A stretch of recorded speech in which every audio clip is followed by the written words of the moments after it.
आपका नेचर से क्या कनेक्शन है? हमारा सिर्फ कनेक्शन नहीं है नेचर से, हम खुद ही नेचर। ये बात हम भूल चुके हैं कि हम कुदरत का अहम हिस्सा है और हमने कुदरत को कंट्रोल करने की कोशिश की और बाद में उसको डोमिनेट करने की कोशिश की और उसके बाद उसको डिस्ट्रॉय करने की कोशिश की। और मुझे लगता है कि शहरों में फिर भी हम अवेयर हैं। जब शहर गाँव में घुस जाता है तब गड़बड़ होता है, तब गाँव वालों को भी लगता है अच्छा नहीं हमको शहर जैसा बनना है। काम के सिलसिले में आपने लगभग पूरा वर्ल्ड घुमा हुआ है, तो आपका क्या अनुभव रहा तब में और अब में? अंधेरी से जुहू से खार से लेके बांद्रा तक सब जगह आपको पेड़ ही पेड़ दिखते थे। फिर एक दौर आया जब समुद्र के सामने टावर खड़ा होना शुरू हुआ। हमारे यहीं यारी रोड के बीचों बीच एक मेरे ख्याल से सैकड़ों साल पुराना एक पेड़ था। वो पेड़ों से मोहब्बत इंसान को नहीं है, शहरी इंसान को।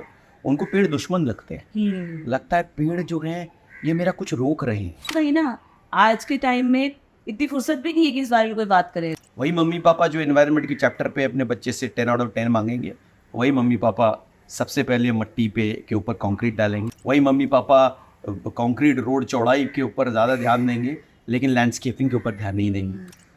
जो काम करने वाले हैं वो तो कर रहे हैं, जो सोच विचार करने वाले तो कर रहे हैं, लेकिन जो पॉलिसी बनाने वाले हैं उनका तो रवैया कुछ और है। तो वीगन के नाम पे भी वही तमाशा है कि आप चीज़ें बनाते हो, मैन्युफैक्चर करते हो, फिर उसको एक्सपोर्ट करते हो प्लेनों में। रियल एस्टेट कंपनीज को आप ये बाय लॉ बना के दें कि ये चीज़ें हर बिल्डिंग में होनी चाहिए। जो भी जहाँ भी बिल्डिंग बनेगी वहाँ वृक्ष होना ही चाहिए। हाँ। नमस्कार, आज आप सबका स्वागत है एयर पॉडकास्ट के एक नए एपिसोड में। और आज हम जिनके साथ हैं उनको आपने बहुत बार पर्दे पे देखा होगा, लेकिन आपको ये नहीं पता कि वो इतने प्यारे इंसान हैं। बहुत अच्छे कलाकार तो वो हैं ही, और उसके साथ साथ उन्होंने बहुत वर्ल्ड ट्रैवल किया है। नेचर को उन्होंने अपने घर में इतने अच्छे से रखा है, मतलब हम उनके आंगन में फूल देख पा रहे हैं। और जैसा कि मैं हमेशा कहती हूँ, पहले भी हमारी बात हुई है पिछले इंटरव्यूज़ में, कि इस शहर में प्लांट्स को रखना, नेचर को अपने पास रखना, फूल पाना, ये थोड़ा सा रेयर हो जाता है। और आज मैं उनके घर में ये देख सकती हूँ। और सरप्राइज ओवर करते हैं, हमारे साथ हैं आज जॉय सेनगुप्ता। नमस्कार। जॉय, तो आप बताइए कि आप तो यहाँ पे इतनी ग्रीनरी में रहते, खूबसूरत है आपकी एटमॉस्फेयर जी, तो आपका नेचर से क्या कनेक्शन है? मेरा नेचर से वही कनेक्शन है जो हर जीव का है। हम नेचर हैं, हमारा सिर्फ कनेक्शन नहीं है नेचर से, हम खुद ही नेचर। ये बात हम भूल चुके हैं कि हम कुदरत का अहम हिस्सा है।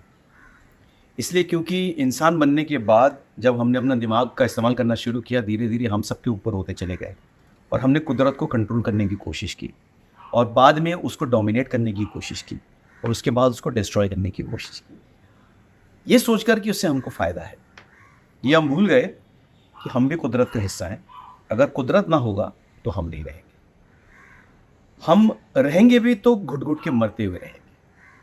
तो नेचर से कनेक्शन बनाना नहीं, खुद को नेचर समझना और नेचर का हिस्सा मानना और नेचर के साथ एक होकर, अटूट होकर रहना, इसी को ज़िंदगी कहते हैं। और यही हमारे इस पृथ्वी का डीएनए है। ये पृथ्वी बनी थी किसी मकसद से नहीं, ये बस बनी थी और इसके अंदर कुदरत अपने आप उभरता गया। पानी आ गया, बर्फ़ आ गया, पहाड़ बन गए, पेड़ उग गए, पौधे दिख गए, सारी चीज़ें यहाँ पे बनती चली गई और उसी का हिस्सा जानवर हुए, कीड़े हुए, मछली हुए, हम हुए, सब हुए। अब अगर हम बाकी तमाम कुदरत को कंट्रोल करने की कोशिश करें, उन्हें डोमिनेट करने की कोशिश करें, उन्हें डिस्ट्रॉय करने की कोशिश करें, तो फिर ये पृथ्वी का डीएनए बदल जाएगा। और पृथ्वी का डीएनए बदल जाएगा तो सब कुछ बदल जाएगा। ना पृथ्वी रहेगी ना हम रहेंगे, और शायद सबसे पहले हम ही जाएंगे, क्योंकि बाकी जानवर में थोड़ी बहुत अडेप्टिबिलिटी है, वो अडेप्ट करते हुए निकल जाएंगे।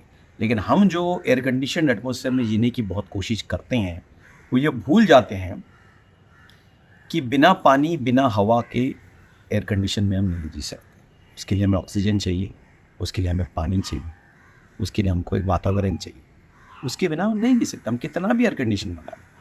बाकी जानवर तो रहते हैं नेचर के साथ, जीते हैं नेचर के साथ, और अपने समय में चले जाते हैं।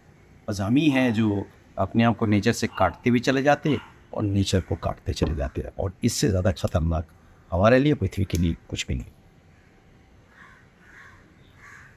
जॉय, जैसे आप अक्सर हम लोग सब देखते हैं कि आप इतना ट्रैवल करते हैं, और आई थिंक आपका बचपन, आपका स्कूलिंग, आपका कॉलेज मुझे लगता है वर्ल्ड के अलग अलग शहरों में हुआ है, और काम के सिलसिले में आपने लगभग पूरा वर्ल्ड घुमा हुआ है। तो आपका क्या अनुभव रहा तब में और अब में, मतलब इन कुछ सालों में? हाउ डू परसीव कि आपने पहले कैसे देखा था वातावरण को, एनवायरनमेंट को, और अब क्या चल रहा है? What do you say about it? मेरा बचपन पेड़ चढ़ते रह गया। मैं पेड़ों में खूब चढ़ता था, पेड़ों में ही हम खेलते थे, हम बगीचों से फल चुराते थे। हम लोग मार्केट से फल नहीं खरीदते थे, हम लोग बगीचे से फल चुराते थे। जी। जब मैं रिश्तेदारों के घर जाते थे शहर से थोड़ा बाहर, सबके वहाँ उस समय बाग होता था।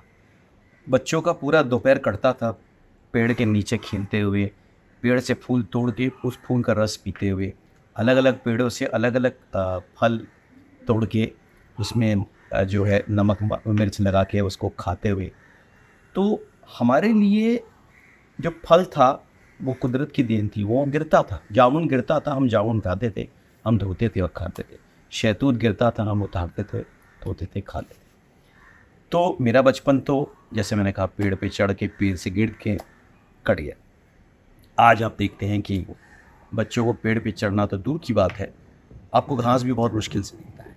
इसे एक स्पेशलाइज पार्क कहते हैं, जो एक कंक्रीट दीवार से घिरा हुआ एक छोटा सा स्थल है, जिसके अंदर और कंक्रीट का कुछ सो कॉल्ड जॉगिंग ट्रैक बना हुआ है, उसके बीच में थोड़ा सा घास है, उसे हम गार्डन कहते हैं। इस शहर में, मुंबई शहर में, तो मुझे हंसी आती है कि यहाँ गार्डन का मतलब है कि अपने आप बहने वाली घास और पेड़ और पौधे, जहाँ बच्चे जानवर खेलेंगे, बूढ़े बैठेंगे, वॉक करेंगे, जैसे मेरे ग्रैंडफादर वगैरह करते थे। जब मेरे कलकत्ते में बचपन गुजरा तो वो लोग वॉक पे जाते थे, वो पार्क ही पार्क चारों तरफ होता था, वहाँ शाम को वॉक करते थे, बैठते थे, बतियाते थे, बच्चे खेलते थे खुलेआम।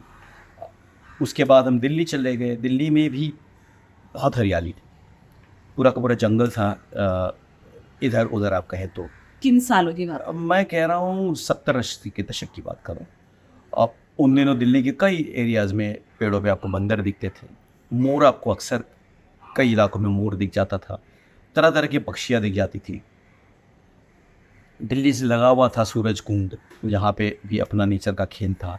दिल्ली के अंदर विशाल विशाल पार्क थे, Nehru park, Buddha Jayanti park, Lodhi garden, अब तरह तरह के, मतलब खास बहुत सारे, इतने बड़े, उनको हम क्या पार्क क्या कहें, वो तो मतलब एक जंगल नुमा एरिया था जहाँ इतिहास और जंगल से भी एक साथ ओतप्रोत थे।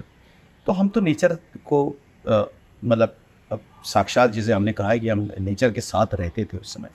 और ये जो पेड़ बोने की बात करते हैं, तो पेड़ बोना बड़ा आसान काम था मेरे बचपन में। चारों तरफ आपको मिट्टी दिखती थी और दिखता था, आप अगर किसी भी फल का सीड भी उसमें फेंकेंगे तो वहाँ पहुँच जाएगा। आज इस शहर में, मुंबई में आप देखेंगे चारों तरफ से कंक्रीट ही कंक्रीट है। अगर कहीं मिट्टी ही नहीं है तो आप कहाँ पेड़ बोएंगे? कहते हैं ना, पेड़ उगाओ, पेड़ लगाओ, फला करो, कहाँ लगाएंगे? यही नहीं होता। और जो है उस पर भी आप कब्जा कर रहे हैं, उसको भी आप कॉन्क्रीटाइज कर रहे हैं। तो या तो यहाँ पे कंक्रीट, सीमेंट और फाइबर ग्लास का खेल होगा, या पेड़ पौधे फूल का खेल होगा। दोनों में से एक ही जी पाएंगे, दोनों तो एक साथ जी नहीं पाएंगे। उसके बाद मेरे फादर का तबादला नेपाल हो गया था, तो मैं काठमांडू में ज़िंदगी के बेहतरीन 5 साल मैंने वहाँ स्कूल के वहीं गुजारे। तो काठमांडू में तो आप जिधर भी देखिएगा चारों तरफ आपको पहाड़ी पहाड़ दिखता है। हाँ जी। हम हिमालय की गोद में रहते थे।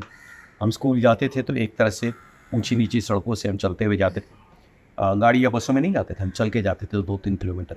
चारों तरफ आपके जो है पहाड़ी पेड़, तरह तरह के फल के पेड़ हम तोड़ते थे। हम तो पत्थरों को पैर से मारते हुए, पेड़ से फल तोड़ते हुए इस तरह से स्कूल जाते थे, इस तरह स्कूल से आते थे। मैं बचपन में बहुत ट्रैकिंग करता था, अलग अलग पहाड़ों पे हाँ चढ़ना, अलग अलग पीक स्केल करना, पहाड़ी लेक, पहाड़ी झरनों में गलती से गिर जाना, ये सारा हमारे बचपन का एक हिस्सा था। तो नेपाल में रहते हुए तो आप, कुदरत आपके ऊपर था एक तरह से, आप कुदरत के नहीं, कुदरत आपके ऊपर था। और वहाँ पे भी उसी तरह से हम पेड़ से ही आलू का वो आलू बुखारा, ये सारी चीज़ें, बड़े बड़े नींबू, ये सब तोड़ के खाते हाँ थे। चबूतरा। सब तोड़ तोड़ के खाते थे ये सब। तो नेपाल में गुजरा। फिर हम जब दिल्ली वापस आए, ये 80 के दशक की अंत की बात है, तब तक दिल्ली में काफ़ी फ्लाईओवर्स बन गए थे, काफ़ी कॉन्क्रीटाइजेशन हो गया था। मैंने देखा पेड़ कम हो रहे हैं, चीज़ें कम हो रही हैं, चीज़ें बदल रही हैं। फिर मुंबई आया मैं 90 के अंत के दशक में। पहले जब मुंबई में आता था, मुंबई में समुंदर का एक बहुत बड़ा हिस्सा था जो इस पूरे शहर को ठंडा रखता था। जी। समुंदर की हवा जो पूरे शहर में घूमती थी, और 4 बजे के बाद पूरा शहर समुंदर से भरा होता था। और गली गली में बहुत पेड़ हो गए थे। मुंबई में बहुत पेड़ थे, बहुत तरह तरह के पेड़। सारे जो पुराने जो बस्ती गलियां हैं, वो सब पेड़ों से ही ढकी होते थे। ओके। आप हमेशा साया ही आपको मिलता था। मुंबई में धूप आपको बहुत कम मिलता था। कब की बात है? ये 90 की दशक की बात कर रहा हूँ। तब तक आपको जगह जगह पे, मतलब अंधेरी से जुहू से खार से लेके बांद्रा तक सब जगह आपको पेड़ ही पेड़ दिखते थे। और जैसे मैंने कहा, समुद्र की हवा आपको 4 बजे के बाद ठंडा करे। फिर एक दौर आया जब समुद्र के सामने एक टावर खड़ा होना शुरू हुआ। दौर आया जब गलियों से पेड़ कट के वहाँ पे रोड और बड़े टावर बनने शुरू हुए, और रोड बनने के एक बहाने बड़े बड़े पेड़, पुराने पेड़। सबसे दुख की बात है, पुराने पेड़। हमारे यहीं यारी रोड के बीचों बीच एक, मेरे ख्याल से सैकड़ों साल पुराना एक पेड़ था। इतनी बड़ी उसकी जो है वो उसका गुत्था था, इतना बहुत। वो पूरा एक रोड डिवाइडर की तरह खड़ा था। कितने सालों से वो खड़ा रहा होगा, और गाड़ियाँ दो तरफ से जाती थी, बहुत अच्छा लगता था। यहाँ पे रोड ख़त्म होता था तो यहाँ बस नहीं आ पाती थी यहाँ, और पानी के टैंकर भी नहीं आते थे। वो गाड़ियाँ सिर्फ आती थी, बसें उधर से जाती। फिर उन्होंने उस पेड़ काटने, सैकड़ों साल पुराना पेड़ काट के उस रोड को प्लास्टर करके बना दिया कि आप गाड़ियाँ, रिक्शा, बसें, क्या कहते हैं, टैंकर वैंकर, सिर्फ उसी का अब ये कहते हैं एक दौर चल रहा है जहाँ आप चल नहीं सकते। यार ये रोड में अब आप पैदल चल नहीं सकते। आपकी खुद की गाड़ी निकल नहीं सकती है, क्योंकि इसके अंदर अब ये एक के बाद एक जो है ये व्हीकल्स जो है, इनका चींटी की तरह ये आते रहते हैं। तो ये बढ़ता जा रहा है, पेड़ घटते जा रहे हैं, तो देख ही रहे। मैंने ये घर इसीलिए लिया था क्योंकि यहाँ पे कुछ 7-8 पेड़ थे मेरे तीनों खिड़कियों के पास अंदर। और यहाँ पे समुंदर से आके जो है शाम को जो है गल्स आके इसके ऊपर बैठते हैं। तो आपको, हाँ, गर्ल्स इसके सामने बैठते हैं। तो मैंने इसलिए, और चूंकि ये पेड़ थे तो बाहर का ट्रैफिक साउंड इसमें कट जाता था। ओके। और पोल्यूशन भी कट जाता था। मैंने इसीलिए भी ये वाला ये खिड़कियाँ मैंने इसलिए चुना था। लेकिन मुझे मालूम है कि इंसान की प्रवृत्ति ऐसी है कि धीरे धीरे मुझे लगता है एक दिन वो इनको भी काट के इनके यहाँ भी कुछ टावर खड़े हो जाएंगे। और उनको पेड़ों से मोहब्बत इंसान को नहीं है, शहरी इंसान को। उनको पेड़ दुश्मन लगते हैं। लगता है पेड़ जो हैं ये मेरा कुछ रोक रहे हैं।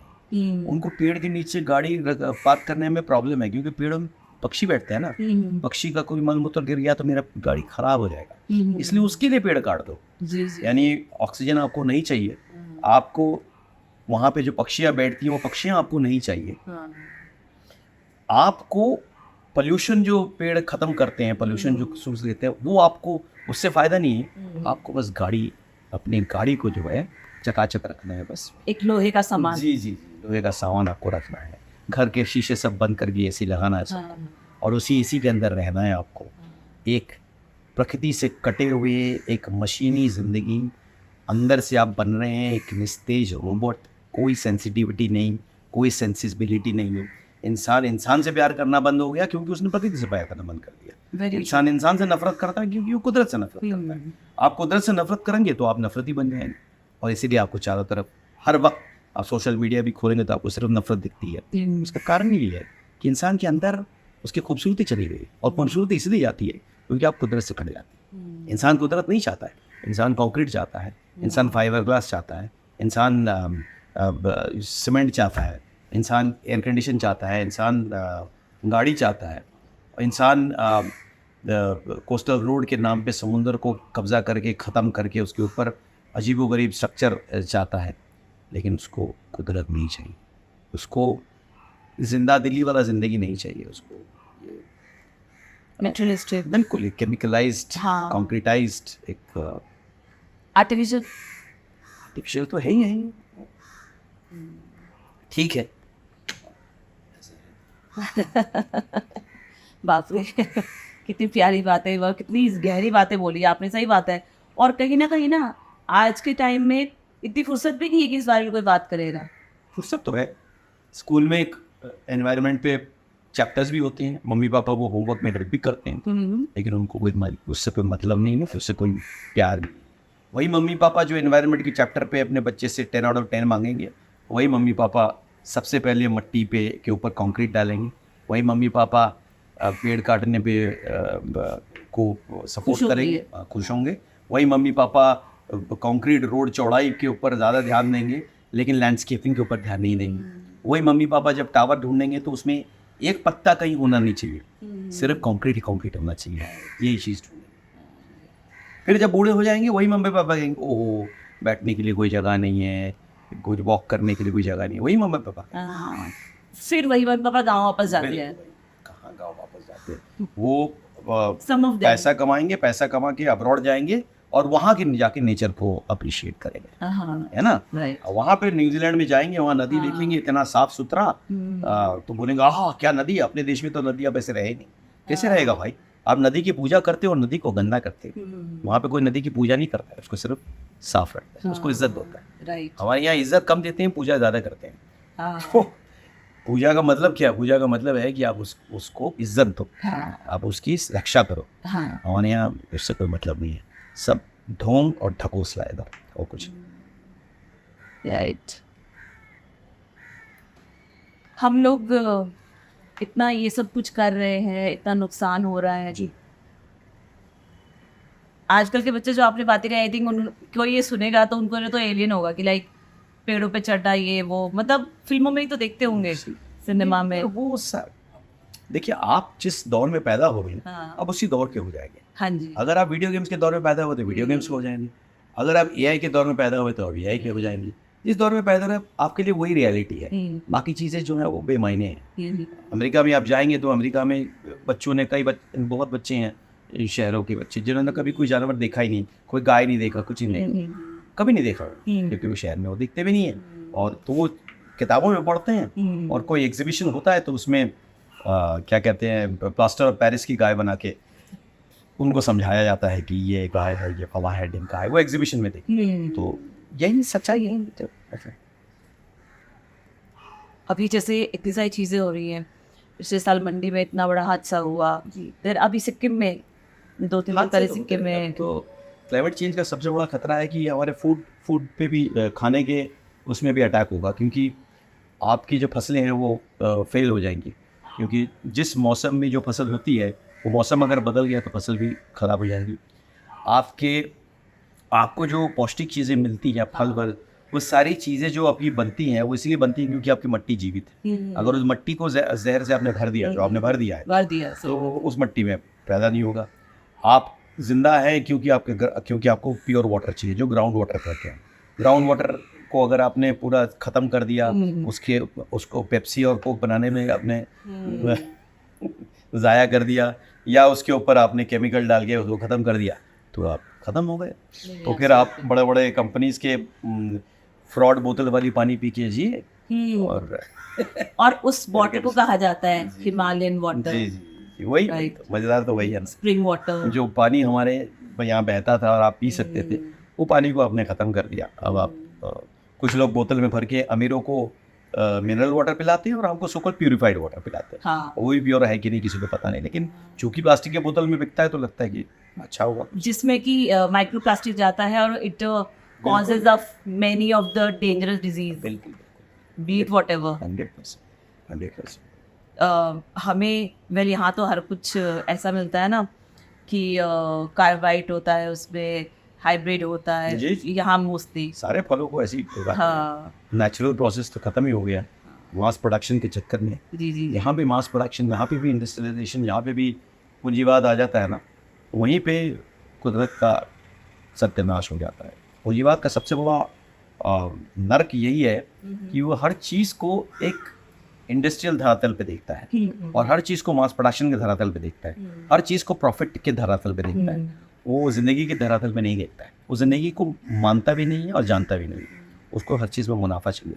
अगर आपको मुनाफा चाहिए तो आप फिर आर्य कॉलोनी को ख़त्म कर दोगे और वहाँ पे आप बिल्डिंग बनाओगे, रियल एस्टेट करोगे और हर एक टावर को, फ्लैट को गार्डन फेसिंग करके, माउंटेन फेसिंग नाम देके उसको बेचोगे। एक घास दिखेगा तो वो गार्डन फेसिंग हो जाता है, एक कहीं एक टीला दिखेगा तो माउंटेन फेसिंग हो जाता है, और असली पहाड़ को आप काट के ख़त्म कर चुके हो, असली जंगल आप काट चुके हो, जंगल में रहने वालों की ज़िंदगी बर्बाद कर चुके हो। तरह तरह के जानवर और जंतु और पक्षियाँ जो बैलेंस और नेचर को बरकरार रखती हैं, उनको आप ख़त्म कर चुके हो। तो जॉय, आपको क्या लगता है, मतलब इस सब का रीज़न क्या है? जैसे अभी आपने कहा इंडस्ट्रियलाइजेशन, पूंजीवाद, वही मतलब even somewhere is so hypocrite था कि आप जैसे अभी हम लोग एयर फिल्म फेस्टिवल पे काम कर रहे हैं, तो हम लोगों को, हम भी एक्चुअली ढूंढ रहे हैं CSR फंड्स, हम लोग ढूंढते हैं स्पॉन्सरशिप के लिए, लेकिन ये कितना ज़्यादा ड्यूल माइंड है, कितना ज़्यादा हिपोक्रेट है कि आपने बहुत सारा केमिकल वेस्ट समंदर में फेंका, हवा में ब्लो हो रहा है, सब कुछ इधर उधर जा रहा है, सब जगह स्प्रेड हो रहा है, उसके बाद आप CSR fund corporate social responsibility के नाम पे निकालते हैं, फिर आप लोगों को पढ़ाते हैं, ये करते हैं, वो करते हैं, जो भी करते हैं। मतलब हमने हमारा कर दिया, मतलब 2% का फंड देकर हमारा हो गया। ये सारी मल्टीनेशनल कंपनीज का काम यही है कि ये जंगलों में जाते हैं, वहाँ के मिनरल्स निकालने के चक्कर में वहाँ के ट्राइबल्स को वहाँ से बाहर करते हैं, फिर जंगल ख़त्म करते हैं, फिर वो मिनरल्स निकालते हैं जिससे वो अपने मैन्युफैक्चरिंग इंडस्ट्री में ग्लोबल प्रॉफिट्स कमाते हैं, और वहाँ आप CSR के नाम पे, जैसे आपने कहा, एक स्कूल खोल देंगे, और जहाँ पे पढ़ाई जाएगी कुछ चंद चीज़ें, वो हो जाएगा CSR। यही है इंसानी सत्य। रीज़न क्या है, क्या हो रहा है? हम लोग लालची हैं। नहीं, इंसान जैसे मैंने कहा 3 करोड़ स्पीशीज इस वो कल में थे, पृथ्वी में थे, या उससे भी ज़्यादा शायद, और फिर एक स्पीशीज़ आई, इसका नाम था इंसान, सबसे नई नवेली स्पीशीज़, सबसे नई नवेली। उससे पहले कोई स्पीशीज़, मतलब उससे सैकड़ों साल पहले, लाखों करोड़ साल पहले से बहुत स्पीशीज़ चलती आ रही। ऑर्नामेंटेशन के साथ एक स्पीशीज़ आई, और जब वो स्पीशीज़ का कॉग्निटिव पावर और डेवलप होता गया और उसने चीज़ें इन्वेंट या डिस्कवरी करनी शुरू की और चीज़ें बनानी शुरू की, और फिर धीरे धीरे उसने बाकी स्पीशीज़ का सत्यानाश करना शुरू किया। मेरे ख्याल से वो 3 लाख जो स्पीशीज़ या 3 करोड़ जो स्पीशीज़ थी, उनकी आधी स्पीशीज़ तो ख़त्म हो चुकी है, आधी ख़त्म हो चुकी है। जितने ग्रीन कवर अर्थ में था, उसका 75% ख़त्म हो चुका है। हाँ, 75% तो ख़त्म हो चुका है ग्रीन कवर। जो हमारे जो आइस ब्लॉक्स जो इस पृथ्वी को ठंडा रखती है, आर्कटिक एंटार्कटिक, उसका भी 40% तो टूट चुका है, ख़त्म हो चुका, बाकी भी टूट जाएगा। और ग्राउंड वाटर जो है, वो तो कई देशों में ग्राउंड वाटर क्राइसिस चल रहा है, पानी का युद्ध कहते हैं, अगला सबसे बड़ा युद्ध है ना। तो और सारी चीज़ें आपकी सुपरमार्केट में पहुंच चुकी है, मैन्युफैक्चर्ड, प्रोसेस्ड जी। तो आप अब मैन्युफैक्चर्ड वेजिटेबल खाओगे, मैन्युफैक्चर्ड सब कुछ। तो वीगन के नाम पे भी वही तमाशा है कि आप चीज़ें बनाते हो, मैन्युफैक्चर करते हो, फिर उसको एक्सपोर्ट करते हो प्लेनों में, खिलाते हो और कहते हो कि आप रिस्पॉन्सिबल हो, लेकिन है तो वो प्रोसेस मैन्युफैक्चर नहीं। एक तरह से देखा जाए तो उसमें क्या प्योरिटी, जो भी फैक्ट्री में बनता है, जो भी आप आर्टिफिशियल बनाते हो, पेड़ से तोड़ा फल, ज़मीन से उठाया फसल, पोल्ट्री भी जो आपको ताज़ी मिलती है, ये सारी चीज़ें आपको सीधा पुष्टि देता है। फैक्ट्री से बनी हुई चीज़ें आपको पता है कि उसके अंदर क्या है, क्या कलर्स हैं, क्या प्रिजर्वेटिव्स हैं, क्या केमिकल्स हैं। तो ठीक है, इंसान है वो विनाशकारी है, रहेगा, था, डेंजर है वो बहुत ज़्यादा। आने वाली जनरेशन का तो अब क्या पता आने वाली जनरेशन में क्या होगा। हमने देख लिया, हमने जो देखना था, हमसे पहले लोगों ने और बेहतर देखा होगा, उससे पहले और बेहतर देखा होगा, लेकिन ये प्रोसेस थमने वाला नहीं है। ये 10,000 साल पहले शुरू हुआ था कृषि के माध्यम से जंगल ख़त्म होना, फिर 2075 साल पहले जब इंडस्ट्रियल रेवोल्यूशन हुआ तो एकाएक और मतलब एक अलग ही लेवल पे सब कुछ का खात्मा हुआ। और अब आज हम नॉलेज इकोनॉमी की तरफ क्रॉस भी कर चुके हैं, तो भी हमको उतना नॉलेज होते हुए भी हम इस चीज़ को सराह नहीं पाते। तो जो काम करने वाले हैं वो तो कर रहे हैं, जो सोच विचार करने वाले तो कर रहे हैं, लेकिन जो पॉलिसी बनाने वाले हैं उनका तो रवैया कुछ और ही है। तो आपको क्या लगता है कैसे सब सुधरेंगे ये चीज़ें? सुधरने के लिए तो देखिए ये तो इंडिविजुअल बात है। आपको कुदरत से प्रेम होगा तो आप कुदरत के पुजारी होंगे, कुदरत की रक्षा के लिए आप मांग भी करेंगे और काम भी करेंगे। और इंडिविजुअल बनते बनते जो है बढ़ते बढ़ते एक जुलूस बनता है और वो जुलूस जाके पॉलिसी को इन्फ्लुएंस करता है।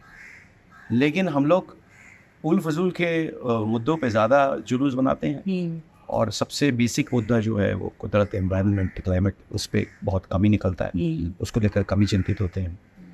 तो ये दिक्कत तो है और ये दिक्कत रहेगी।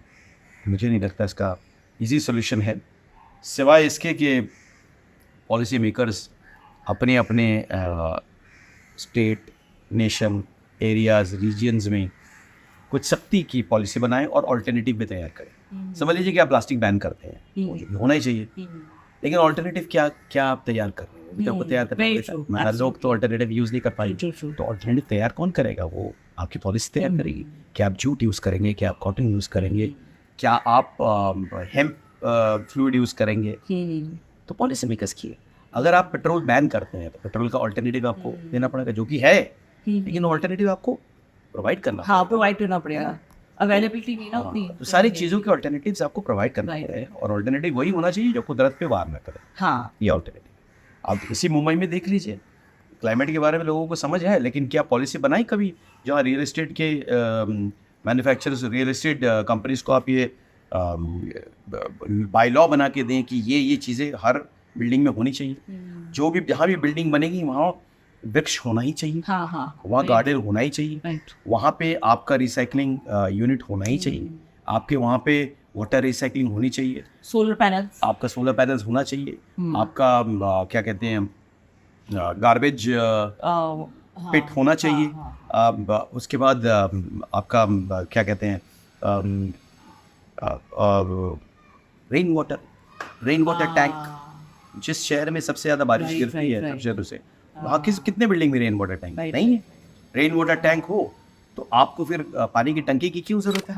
ये जो वाटर माफिया पानी की टंकी भर भर के बेचते हैं, इनकी क्यों ज़रूरत है? रेन वाटर टैंक होगा, प्योर वाटर हो तो एक साल में जो बारिश गिरती है और वेस्ट होता है पानी वो आपका 2 साल पानी आपको सप्लाई करेगा। लेकिन नहीं, किसी रियल एस्टेट कंपनी ने नहीं बनाया। लोग देखेंगे कि एसी के पैनल है कि नहीं, लोग अपने फ्लोर चेक करेंगे, ये चेक करेंगे, वो चेक करेंगे, लेकिन देखिए बहुत सारी चीज़ें हैं ध्यान रखने के लिए, कोई ध्यान नहीं रखता है।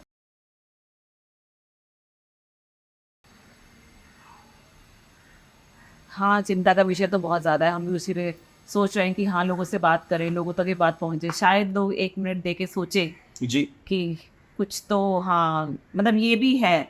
हमने सोचा था ना कोविड के बाद लोग सुधर जाएंगे, सोचा था ना हमने, सुधरे वापस से उसी पे आ रहे हैं हम। तो ये तो है, कोविड में हवा कितनी हल्की हो गई थी, हम लोग इस टाइम देहरादून में थे तो लोग क्योंकि रिसोर्स के ऊपर दबाव नहीं था कोविड के दौरान, एब्सोल्युटली रोज रिसोर्स के ऊपर दबाव, लोगों ने जीना सीख लिया था कम में। गांधी जी कहते थे कि कुदरत के पास सब कुछ है आपको देने के लिए, लेकिन बहुत कम है आपकी लूट के लिए। आपकी ज़रूरत के लिए सब कुछ है कुदरत के पास, लेकिन आपकी लूट के लिए तो कम है। राइट, तो आपको ज़रूरत से ज़्यादा चाहिए तो फिर लूट ही होगा, तो देंगे सब। आप अपने डेली लाइफ में क्या करते हैं, मतलब व्हाट इज़ योर? मैंने बहुत सारे सेक्रीफाइसेस किए हैं। जैसे मैंने इस साल से पहले मैंने कभी अपने घर में एसी नहीं लगाया। अरे वाह, बहुत कम लोगों में से हूँ जिसके घर में एसी लगी। क्या है? इस साल हीट वेव हुआ, हाँ, तो एक कमरे में एसी लगाया। वाह, अमेजिंग। दिन में सिर्फ 2 बार चलता है। क्या बात है। आई थिंक ये बहुत बड़ा स्टेप है जो लोग ले सकते हैं शहरों में। हम लोग शावर से नहीं नहाते, हम लोग बाल्टी से नहाते। क्या? शावर से पानी बहुत वेस्ट होता है। हाँ, हम लोग बाल्टी से। हम लोगों की फैमिली में जितने भी लोग हो, ये हमने तय किया था कि गाड़ी एक ही होगी। ओके। ना 2 ना 3, किसी के पास इंडिविजुअल गाड़ी नहीं। जिसको ज़्यादा ज़रूरत है वो गाड़ी यूज़ करेगा, बाकी सब पब्लिक ट्रांसपोर्ट यूज़ करें। तो मैं आज भी पब्लिक ट्रांसपोर्ट यूज़ कर। Very nice. मैं दो शूटिंग में भी आता हूँ तो पब्लिक ट्रांसपोर्ट में जाता हूँ, गाड़ी का इस्तेमाल। इससे पहले तो मेरे पास सीएनजी थी गाड़ी, लेकिन सीएनजी बनना बंद हो गया मुंबई में, पता नहीं गाड़ियाँ कम हो गई सीएनजी की। दुख का विषय है, और यूनिटी भी अभी आया नहीं है, अगर को और यूनिटी आएगा तो मैं पी लूँगा। तो ये सिंपल चंद चीज़ें हैं। और पेड़ों की लड़ाई मेरी जारी रहती है, कोई भी पेड़ को काटने की कोशिश करता है वो करता है मेरे एरिया में, तो मैं ज़रूर खड़ा हो जाता हूँ। मैं वहाँ ज़रूर लोगों को समझाने की कोशिश करता हूँ, यार जो ये कंक्रीट डाल रहे हैं यहाँ को झुकेगा नहीं, सिर्फ जहरी भरे। लेकिन मुश्किल है लोगों को समझाना, सच बताऊँ तो, कि अर्बन लोग जो है ना, जो शहरी लोग हैं, वो इतने करप्ट हो चुके हैं अंदर से, उनका पूरा सोल करप्ट है, सोल रह ही नहीं है। इसलिए मैं बहुत मुश्किल है इसको, जिसे कहते हैं ना, रीबूट करना होगा। अर्थ को अगर रीबूट करना है तो इंसान को भी रीबूट करना होगा। ये फिर अगले जनरेशन से अगर कुछ हो पाए फिर होता है, अगली जनरेशन से बस। और क्या, अगली जनरेशन अगर इतनी स्मार्ट पैदा हुई है कि इस युग में, तो स्मार्टनेस का इस्तेमाल भी करे। लेकिन आपको नहीं लगता कि हमसे उस जनरेशन को इम्बाइब होता है, जो भी होता है? वो तो है, वो तो अपनी बात तो हम कहते ही हैं, और हम देख कर भी तो सीखते हैं। पापा ऐसी चला रहे, अपनी बात तो हमको शेयर करना ही पड़ता है। अपनी बात शेयर भी करते हैं, अपनी बात बताते भी हैं, और सारी चीज़ें सोचते हैं कि इससे अगर कुछ समझ पड़े, कोई फ़ायदा हो। हम तो यही मानते हैं कि एक बंदा भी अगर बदले तो और 5 बंदे बदलेंगे, और 5 बदलेंगे तो 25 बदलेंगे, 125 बदलेंगे, फना दिन का। तो वही है, एक का बदलना ज़रूरी है, और वो खुद से शुरू होनी चाहिए। हाँ, ये तो है। पौधे हैं आपके यहाँ पे? जी, पसंद है आपको गार्डनिंग? पौधे तो बहुत, मेरे तो बचपन से ही पौधे थे। यहाँ तो हम फ्लैट में रहते हैं। हाँ जी। हम लोग दिल्ली में या कलकत्ता में, तो दिल्ली में हम लोग ग्राउंड फ्लोर में रहते थे। अच्छा। नेपाल में हमारा अच्छा खासा सामने और पीछे बगीचा था। सामने फूलों का बगीचा था, पीछे वेजिटेबल का बगीचा था। क्या हुआ? हम लोग अपनी गोभी उगाते थे, मूली उगाते थे, हाँ, साग उगाते थे। क्या हमारे दीवार के ऊपर से जो है अलग अलग वो सब्जियां जो उगती ऊपर से आती, खीरा, कद्दू, हाँ नहीं, बड़े बड़े जो कद्दू वगैरह जो हाँ, उगते हैं, वो सारी चीज़ें उगती थी। बेल। जी, वो सारी चीज़ें होती थी। तो पूरा फूलों की क्यारियाँ होती थी हमारी, सनफ्लावर से लेके, गेंदे से लेके, भर के रोजे से लेके। फ्लैटों में वो संभव नहीं है, तो फ्लैटों में हम बाहर ही वो करते हैं। थोड़ा बहुत स्पाइस उगाते हैं हम लोग किचन के बाहर। सीरियसली? मतलब स्पाइस मतलब आपके पुदीना और धनिया और ये सारी चीज़ें उगाते हैं। और ग्रीन्स ज़्यादा फोकस करते हैं, फूल रखते हैं, लेकिन फूल बहुत ज़्यादा फूल पे फोकस नहीं करते हैं, ग्रीन्स पे ज़्यादा फोकस करते हैं। फूल थोड़ा बहुत फूल भी रहता है। हिबिस्कस में देख पा रही जी हूँ। जी जी हिबिस्कस है, ये छोटे-छोटे। जी जी जी, हमारा 1-2 ऐड होता रहता है, हर 2 महीने में हमारा एक प्लांट ऐड होता है कन्वर्ट होकर। हाँ, मतलब ड्राइंग रूम में भी आपके बहुत सारे प्लांट्स हैं। ग्रीन्स, किताब और हरियाली, ये 2 चीज़ें आपको हमेशा मेरे घर में मिलेंगी। हाँ, मैं देख पा रही हूँ कि कोई कांच की बॉटल में जो हमारी ड्रिंक्स वगैरह की या जी, जिस जी। चीज़ों की बच जाती है, उनमें आपने प्लांट्स बहुत खूबसूरती से डाल के रखे हुए हैं। जी जी, हाँ, आई थिंक ये कुछ छोटी-मोटी चीज़ें तो हमको करनी ही चाहिए हमेशा। अच्छा भी दिखता है। आपके अंदर स्फूर्ति आएगी। अगर आपको हरियाली आपको दिखेगी तो अपने आप स्फूर्ति आएगी। हम लोग ज़्यादातर उठ के स्मार्टफोन ही देखते हैं, मैं भी देखता हूँ, टीवी देखते हैं, मैं भी देखता हूँ, यही चीज़ें, लैपटॉप देखते हैं, मैं भी देखता हूँ। लेकिन थोड़े बहुत अगर पेड़ पौधे भी देखेंगे तो मेरे ख्याल से कहीं ना कहीं एक अलग सेंसिटिविटी तैयार है। एब्सोल्युटली, हाँ, नेचर का कुछ तो अंश हमारे अंदर भी आएगा, बिल्कुल। और अभी जैसे हमने भी इनफैक्ट अभी हमने एक डॉक्यूमेंट्री बनाई है, सन ऑफ हिमालय, और इसकी स्क्रीनिंग पे अब आ नहीं पाए। तो उसमें हमने डॉक्टर अनिल प्रकाश जोशी जी की कहानी बताई है, और उसमें जैसे कि हम उनका एक स्ट्रगल रहा। उन्होंने मतलब एक फैमिली होने के बावजूद, everything he had a perfect government job. उसके बाद फिर उन्होंने वहाँ से वो निकले, उनको सडनली उनको एक दिन रियलाइज़ हुआ कि नहीं, मुझे नेचर के लिए काम करना है। मतलब कुछ कुछ वो करते थे, पर एक दिन उनको लगा कि बस अब मुझे बिल्कुल सब कुछ छोड़ के इसी में लगना पड़ेगा। तो उन्होंने वो किया, पहाड़ों पे गए, उन्होंने काम करना शुरू किया। तो अभी हमने जब शूट किया था उन दिनों, आप बिलीव नहीं करेंगे, वो देहरादून में आके एक बड़े बैरन सी जगह पे आगे बस गए थे, और पिछले 10-15-20 सालों में उन्होंने उस जगह को जंगल बना दिए। मतलब 5-7 किलोमीटर का जंगल है वो, मतलब इतनी प्यारी सी जगह है। हमने वहाँ पे शूटिंग के दौरान, हम रात को वहाँ पे पैंथर घूमता था, तो मतलब उन जगहों पे लोगों ने अपने एंड पे कुछ करके नहीं रखा नहीं हुआ नहीं, है। सही है, यही तो बहुत ज़रूरी है, क्योंकि देखिए इंडिविजुअल इंडिविजुअल से ही चीज़ें होंगी। हाँ। जैसे मैंने कहा कि भीड़ तो कभी पार्टिसिपेट करेगी, भीड़ जो है वो पैंथर के पीछे भागेगी मारने के लिए, हाँ, यही भीड़ का right. काम है। भीड़ का काम ये है, भीड़ जो है बस जाएगी वहाँ जंगल गाड़ी के। इंडिविजुअल्स ही हैं जो ये करते आए हैं और आज तक करते आएंगे, तो उन्हीं पे भरोसा है। इनफैक्ट हमने पीछे हमारी बात हुई थी पारितोष सर से, तो उन्होंने बताया, उन्होंने भी मेंशन किया था, और एक हमने भी अभी उनसे बात करनी शुरू की है, पीपल ऑफ ऋतिक सर है, जी। तो वो भी इन्वायरमेंट के ऊपर बहुत काम करते हैं। इनफैक्ट जब से हम ये सब करने लगे हैं, हम थोड़ा बहुत जो भी नॉलेज ले रहे हैं, और तो बहुत सारे लोग काम कर रहे हैं इन चीज़ों पे। लोग बहुत सारी फीमेल्स हैं जो घर से ही, मतलब आप बिलीव नहीं करेंगे, मैंने एक देखा था, एक ऐसा ही हमारा किसी का फ्लैट था, जी।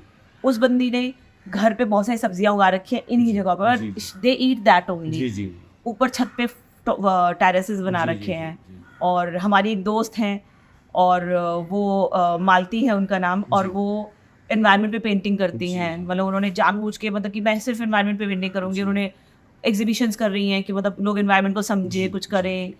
मतलब सब लोग अपने एंड पे कुछ कर रहे हैं, लेकिन मुझे लगता है कि शहरों में फिर भी हम अवेयर है। शहरों में अभी नहीं है। मुझे लगता है कि हम गांव में सबसे ज़्यादा हम कुदरत के साथ जीना जानते थे, लेकिन जब गांव का शहरीकरण होता है तब गड़बड़ हो जाता है। गांव के लोग हमेशा से कुदरत से ही जीते थे।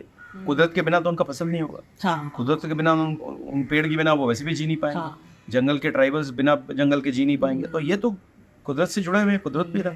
लेकिन जब गांव का शहरीकरण होता है, जब शहर गांव में घुस जाता है, तब गड़बड़ होता है। तब गांव वालों को भी लगता है अच्छा नहीं हमको शहर जैसा बनना है। तब अचानक उनके नेचुरल मिट्टी के बने हुए खूबसूरत एनवायरनमेंट फ्रेंडली घर, राइट। वहाँ कंक्रीट आ जाता है, लकड़ी आ जाती है, एस्बेस्टस आ जाता है, खत्म होना शुरू होता है। वहाँ प्लास्टिक आ जाता है, प्लास्टिक के पैकेट में चिप्स बिकने शुरू होते हैं, हाँ। प्लास्टिक के बोतल में कोल्ड ड्रिंक्स बिकने शुरू होते हैं, मिनरल वाटर। और गार्बेज शुरू हो जाता है गांव में, जहाँ गार्बेज का कोई गम ही नहीं था। राइट। डस्टबिन करके गांव की जरूरत ही नहीं थी हाँ। कि आप जो भी फेंकेंगे मिट्टी में मिल जाता था। हाँ, राइट। ये सारी चीज़ें नेचुरल है। लेकिन जब शहरीकरण करोगे तो शहरीकरण सबसे डेंजरस चीज़ है, क्योंकि शहर की भूख है ज़्यादा, सिर्फ मुनाफे की भूख। जैसे जैसे गाँव में घुसेगा वो खत्म करेगा। आप अभी इन दिनों कहाँ कहाँ ट्रैवल करके आए हैं?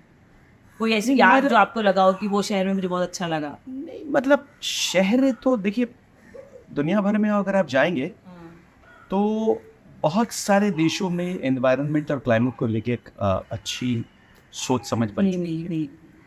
उन्होंने कई देशों में, यूरोप के कई देशों में गाड़ियाँ अब खत्म हो रही हैं, लोग पब्लिक ट्रांसपोर्ट यूज़ कर रहे हैं। वो तो है ही वहाँ पे यूरोप के बहुत। देशों में गाड़ियाँ छोटी हो गई हैं, 2 सीटर यूज़ कर रहे हैं सिर्फ।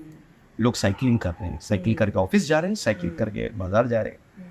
साइकिल ट्रैक ज़्यादा बड़े हो गए हैं, गाड़ी का तो रोड ही कम चुना हो गया है।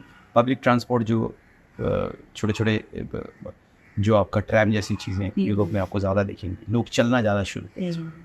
और यूरोप वगैरह में आप जाएंगे तो वहाँ देखेंगे कि पहाड़ कोई इस तरह से काटता नहीं है, पहाड़ जैसे ही है, बर्फ़ वहीं पे है, सारी चीज़ें बरकरार हैं, आपको नहीं दिखेगा वो करते। ये रोग हमारे देश में लगा हुआ है तो 3 कारणों से। एक तो गरीबी बहुत है, भूखमरी बहुत है, ज़रूरतें बहुत है, बहुत से करोड़ों लोग हैं जिनके पास बहुत कुछ नहीं है। अब उनकी ज़रूरत के चलते वो शहरों में आते हैं और गांव से, प्रकृति से, कुदरत से नाता टूट जाता है उनका। फार्मर्स कम हो रहे टूट हैं। जाता है। हमारे देश में मार्केट ज़्यादा बड़ा है, चूँकि लोग ज़्यादा हैं, तो मार्केट इकोनॉमी पे ज़्यादा स्ट्रेस दिया जाता है। मार्केट इकोनॉमी जो है वो कहीं ना कहीं डिस्ट्रक्शन करेगी मार्केट इकोनॉमी। अच्छा, हमारे यहाँ पे वेल्थ क्रिएशन को जिसे कहते हैं एक इक्वल वेल्थ क्रिएशन के तरह पे नहीं देखा जाता कि सबकी जीविका, सबकी ज़िंदगी, सबकी खुशहाली की तरह नहीं देखा जाता। हमारे वेल्थ क्रिएशन को देखा जाता है कि कुछ लोग खूब खींचेंगे, तानेंगे, बड़े कमाएंगे और बाकी लोगों को उस सिस्टम में झाँक देंगे। तो उसके चलते, इस इनइक्वालिटी के चलते, जो जिनके पास कुछ नहीं है उनसे आप एनवायरनमेंट या कला की बात करेंगे तो वो नहीं समझेंगे या नहीं सुनना चाहिए। उनको कला एनवायरनमेंट से क्या लेना देना है? उनको उस दिन की जीविका से लेना देना है, उनको अपने बच्चे के स्कूल की से लेना देना है, उनको अपने माँ बाप के सर्वाइवल से लेना देना है, मेडिकल जो है नहीं वहाँ पे। तो इन चीज़ों के बारे में दिमाग में आप उनको कहेंगे पेड़ बचाए, बोलेंगे क्यों बचाए भाई पेड़। तो जब आपने उनको जिंदगी के बेसिक चीज़ें ही नहीं प्रोवाइड की तो उसके ऊपर की बातें वो नहीं कर। तो सबसे पहले तो एक इनइक्वालिटी के चलते जहाँ 70% लोग के पास कुछ नहीं है और 5% लोगों के पास 70% लोगों के समान रिसोर्सेज है, तो ये तो होना ही है। और ये 5% लोग सब चीज़ों को फिर और भी खींचना चाहते हैं, तो होना ही है। ये धक्का मुक्की में बर्बादी होगा। लोग जब गांव में जीविका नहीं है इसलिए छोड़ के आ रहे हैं। क्यों नहीं है जीविका? जब शहर में आके रहेंगे तो शहर में रहने को घर नहीं है, सड़क पे रहेंगे, तो फिर आप क्या एनवायरनमेंट डिस्ट्रक्शन तो होने ही वाला। और जो शहर में ऑलरेडी जो शहरी लोग हैं उनके लिए जब घर बनता है, जब उसमें एनवायरनमेंट के बारे में कोई चीज़ें सोची नहीं जाती। आप एनवायरनमेंट फ्रेंडली घर नहीं बना रहे। जो मटेरियल आप यूज़ कर रहे हैं वो एनवायरनमेंट फ्रेंडली नहीं है, हीट अब्जॉर्बेंट नहीं है, वो हीट रिफ्लेक्टिंग है। राइट।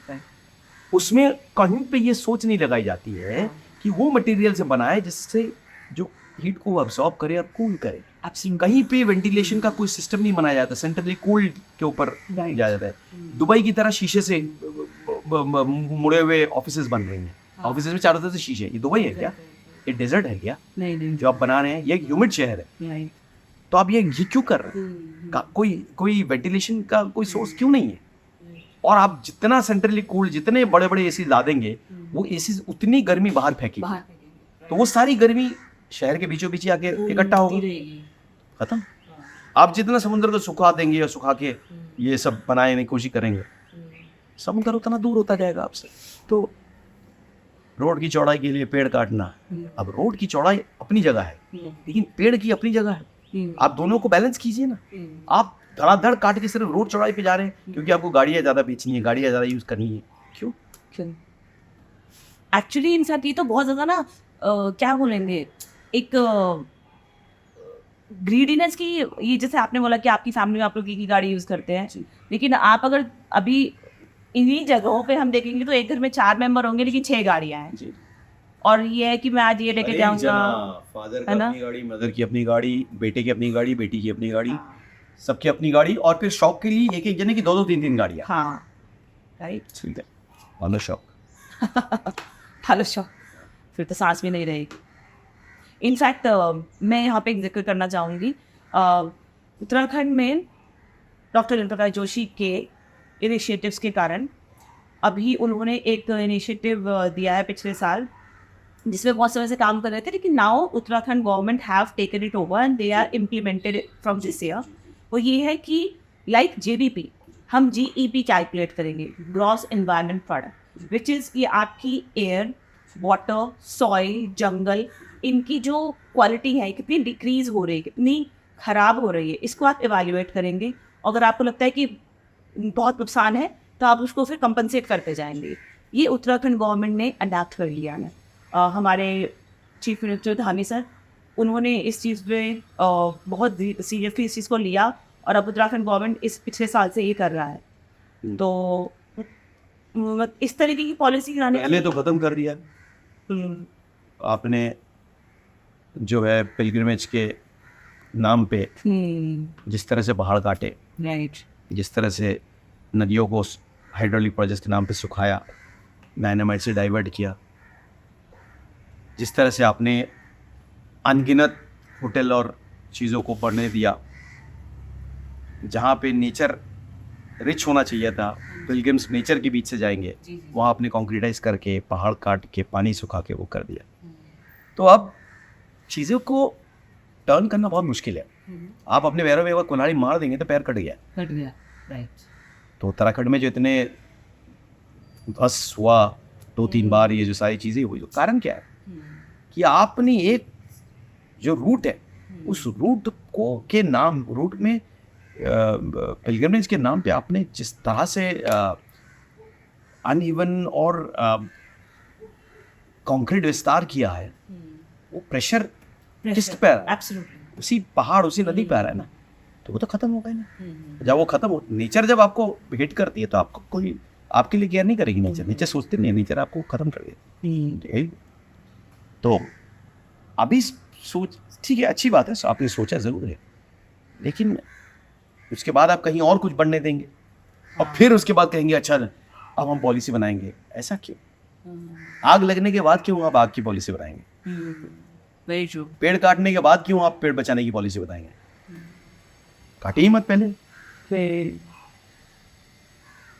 पर वही ना, वो मेरी बात है कि सब लोग अपने अपने में इतना बिजी रहते हैं। वही आपने बोला ना कि इंडस्ट्रियलाइजेशन का हम इतना सोचते हैं कि हमारा प्रोग्रेस हो जाएगा, हमारे पास बेटर अपॉर्चुनिटीज आ जाएगी। इकोनॉमी, मैन्युफैक्चरिंग इकोनॉमी का वैल्यू सिस्टम, एक वैल्यू सिस्टम तैयार करती है। वो वैल्यू सिस्टम जो है बहुत ही खतरनाक वैल्यू सिस्टम। वो वैल्यू सिस्टम बाजारी वैल्यू सिस्टम है, खरीद बेच की वैल्यू सिस्टम है, बनाने की और बेचने की वैल्यू सिस्टम है। प्रिजर्वेशन की वैल्यू सिस्टम नहीं है। कॉम्पनसेशन की नहीं आप है। प्रिजर्व नहीं करते हैं कुछ, आप बस बेचते हैं, बनाते हैं और बेचते हैं। तो वो वैल्यू सिस्टम है। तो वैल्यू सिस्टम, ये सिस्टम है पूरा। ये सिस्टम, आप उस सिस्टम में रह के उसको नहीं बदल सकते। उसके लिए आपको सिस्टम को बदलना पड़ेगा। राइट।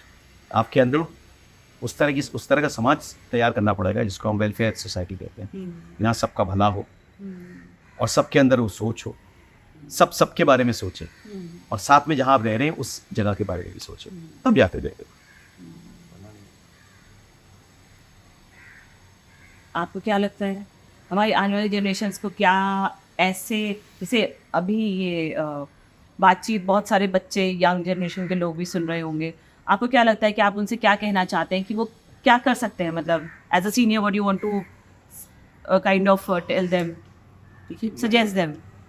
ऐसा कुछ भी नहीं है जो वो नहीं जानते। ऑक्सीजन चाहिए जीने के लिए, वो नहीं जानते इसे, जानते हैं। फ्रेश वाटर चाहिए पीने के लिए, वो नहीं जानते हैं, जानते हैं। फसल उगाने के लिए भी आपको क्लीन वाटर चाहिए, वो जानते हैं जो आप खाना खाते हैं। हर एक जो खाना वो खाते हैं, हर एक चीज़ में उसकी न्यूट्रिएंट्स बरकरार होनी चाहिए, क्या नहीं जानते? वो जानते हैं। क्या वो नहीं जानते हैं कि अगर ग्लेशियर मेल्ट हो गया तो पानी खत्म हो जाएगा? क्या वो नहीं जानते हैं कि अगर आर्कटिक अंटार्कटिका के आइस मेल्ट हो गए तो समुद्र ऊपर आ जाएगा और धरती डूब जाएगी? क्या वो नहीं जानते हैं कि ग्लोबल वार्मिंग में बारिश के मौसम में सूखा, सूखे के मौसम में बारिश होगी तो ज़िंदगी ख़त्म हो जाएगी?